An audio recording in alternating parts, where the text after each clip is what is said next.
Jour de vote en Espagne. Plus de 37 millions d'électeurs se rendent aux urnes ce dimanche pour élire leur Premier ministre.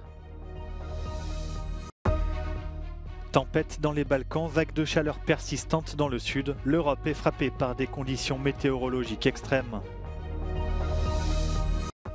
Tadej Pogačar remporte la dernière étape de montagne du Tour de France disputée dans les Vosges. Jonas Vingegaard file lui tout droit vers un nouveau sacre à Paris. Jour de vote en Espagne. Plus de 37 millions d'électeurs se rendent aux urnes ce dimanche afin de décider de renouveler le mandat du Premier ministre socialiste Pedro Sánchez ou de ramener au pouvoir la droite et sans doute avec elle l'extrême droite. En raison des vacances, près de 2,5 millions d'électeurs ont voté par correspondance. Hemos votado ya por correo porque estamos fuera de nuestro domicilio habitual. Y sí, lo consideramos como una responsabilidad y un deber, así que sí. Todo puede pasar, no sé quién puede ganar, quién no puede ganar, porque tan pronto está por un lado como por otro y está complicado. Le Premier ministre sortant Pedro Sánchez a fait de la peur d'une arrivée au pouvoir de l'extrême droite son principal argument électoral. De l'autre côté, tous les sondages estiment quasi certaine une victoire du Parti populaire d'Alberto Núñez Feijóo, mais pour obtenir la majorité, le leader de la droite pourrait intégrer des représentants du parti Vox dans le gouvernement.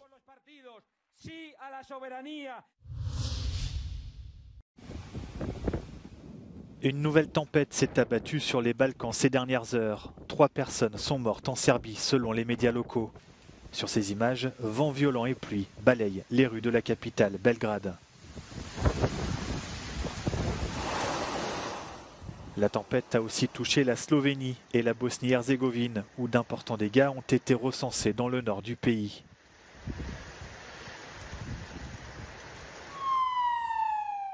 Ici, à Zagreb en Croatie, des arbres ont été couchés par les rafales de vent. Dans tous les pays concernés, des voitures et des bâtiments ont été endommagés. La tempête a également provoqué des coupures d'électricité. Le sud de l'Europe est lui toujours frappé par une vague de chaleur extrême. Sur l'île de Rhodes, en Grèce, de nombreuses personnes ont dû être évacuées par bateau à cause d'un feu de forêt.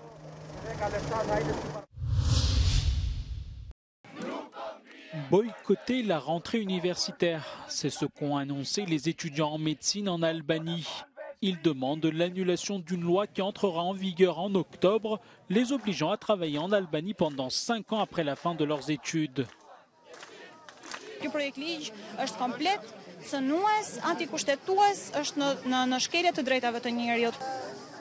Avec cette loi, le gouvernement veut surtout ralentir la fuite des jeunes médecins à l'étranger. Au cours de la dernière décennie, plus de 3000 médecins ont quitté l'Albanie.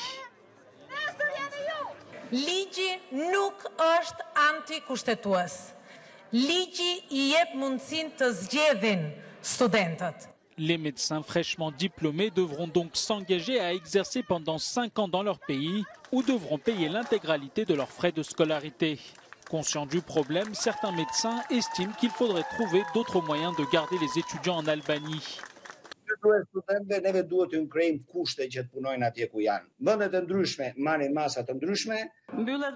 Selon l'Organisation mondiale de la santé, avec 18 médecins pour 10 000 habitants, l'Albanie est le pays d'Europe qui compte le moins de médecins par habitant. Tadej Pogačar ne remportera pas cette année un 3e Tour de France, mais il se console avec une nouvelle victoire d'étape. Le Slovène s'impose au Markstein dans les Vosges, en devançant en sprint l'Autrichien Felix Gall et le porteur du maillot jaune Jonas Vingegaard. Sauf un probable accident ce dimanche dans les rues de Paris, le Danois va donc s'offrir sa 2e grande boucle consécutive.